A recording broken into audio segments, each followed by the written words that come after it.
আজকে বানাচ্ছি চিকেন তন্দুর। তো তার জন্যে মাংস নিয়ে নিয়েছি, এই 1 কেজির একটু বেশি আছে। তা মাংস পিসগুলোকে এরকম করে ছুরি দিয়ে চিড়ে নিতে হবে। তারপরে এই যে আমি একটা মশলা রেডি করি। এতে আমি গোলমরিচ, নুন আর লেবুর রস মাখিয়ে রেখে দিয়েছিলাম। তারপরে সেকেন্ড ম্যারিনেটের সময় এতে দিয়েছি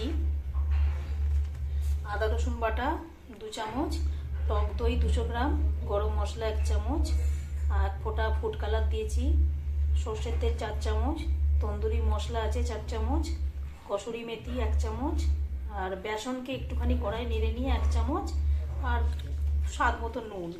এই সবগুলো দিয়ে আমি এখন মাংসটা ম্যারিনেট করব। দেখো মশলা মাখানো হয়ে গেছে।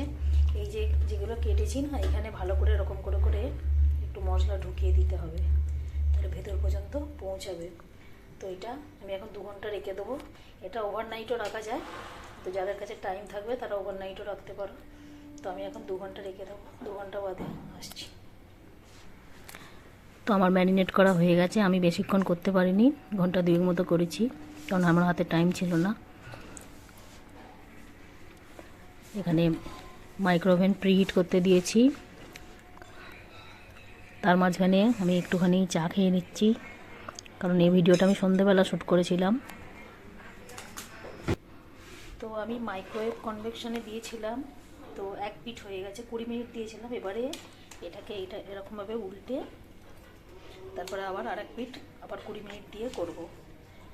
তো যাদের মাইক্রোওভেন নেই তারা এটা কড়াতে এমনি, মানে কোনো তাওয়া ননস্টিকের তাওয়াতে সেকে তোমরা করতে পারো।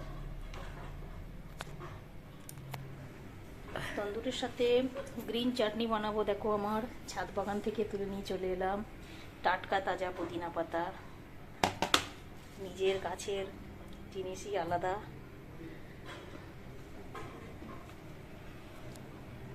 দুপিটি হয়ে গেছে, এবার এটাকে গ্রিল করব।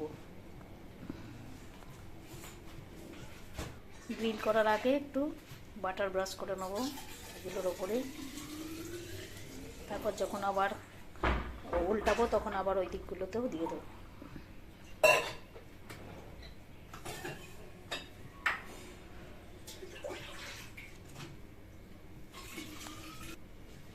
তো আমার তন্দুর একদম রেডি হয়ে গেছে। আমার এখানে কম্বি 2তে আমার লেগেছে 40 মিনিট, আর এখানে গ্রিলেতে লেগেছে 20 মিনিট। টোটাল 40, 50, 60, 1 ঘন্টা লাগলো আমার এই তন্দুর বানাতে।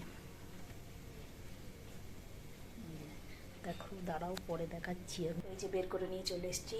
তো ফাইনালি দেখো একদম রেডি খাবার জন্য। তো চলো এখন তন্দুর এনজয় করা যাক। সাথে বানিয়ে নিয়েছি এই যে গ্রিন চাটনি। দেখো কয়লার ফ্লেভার আনার জন্যে বাটি করে এই যে কয়লা পুড়িয়ে আর এতে একটু ঘি দিয়ে এর মধ্যে বসিয়ে দিয়েছি। যে ধোঁয়া হচ্ছে, আর এটা চাপা দিয়ে দিয়েছি, এই গন্ধটা মাংসের মধ্যে ছড়িয়ে যাবে। তো চলো রান্না কমপ্লিট হয়ে গেছে। এই যে গ্রিন চাটনি, শসা, পেঁয়াজ, লঙ্কা দিয়ে সার্ভ করছি। কেমন লাগছে আজকে রাত্রির ডিনার?